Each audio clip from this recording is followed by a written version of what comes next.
Authorities in Ukraine say a Russian missile attack has killed at least 20 and injured dozens. It happened in the center of Sumy, a city in the northeast. President Volodymyr Zelenskyy said streets, cars and residential buildings were hit as people were heading to church on Palm Sunday. The president called for a global response to the attack, saying that talks have never stopped missiles and bombs. And for the latest, let's bring in our special Ukraine correspondent, Nimisha Jaiswal, who is near Kyiv. Nimisha, what more can you tell us about the attack on the city of Sumy?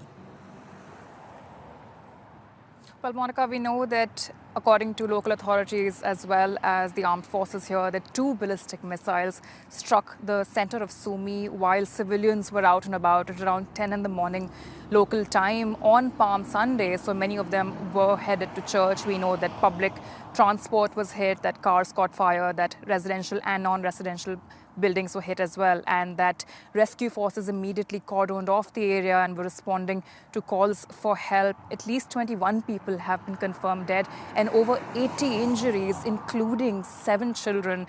And social media over here is flooded with horrific images of bodies strewn about in the streets, as well as a video it's been circulating of a young mother and a child both covered in blood. So quite a horrific start to Palm Sunday over here in Ukraine, and reports coming in that the threat of ballistic missiles continues in the afternoon.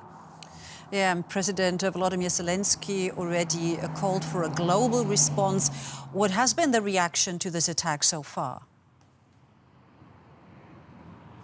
Exactly, Monica. Zelenskyy also added in his statement that Russia must be treated as a terrorist state, that the US and Europe have to build up pressure, and that there's no negotiating with Russia, that Russia wants to drag out this war. The defense minister also put out a statement saying that Ukraine needs more air defenses immediately and credible security guarantees. But what really stands out once again on social media is a seeming anger towards the US that seems very clear. We know the Special Envoy Steve Witkoff was in Russia, and many people here commenting on social media that is this the kind of negotiation that's being carried out between US and Russia, that these strikes continue. Calls for comments on Marco Rubio's tweet where he supported Steve Witkoff's diplomatic efforts. So a lot of anger over here. Just last weekend, Monica, I was here talking about serious strikes on Kyiv, on Kryvyi Rih, and these attacks seem to not just be continuing but actually escalating, especially on civilians. All right, Nimisha Jaiswal there from somewhere near Kyiv. Nimisha, thank you so very much.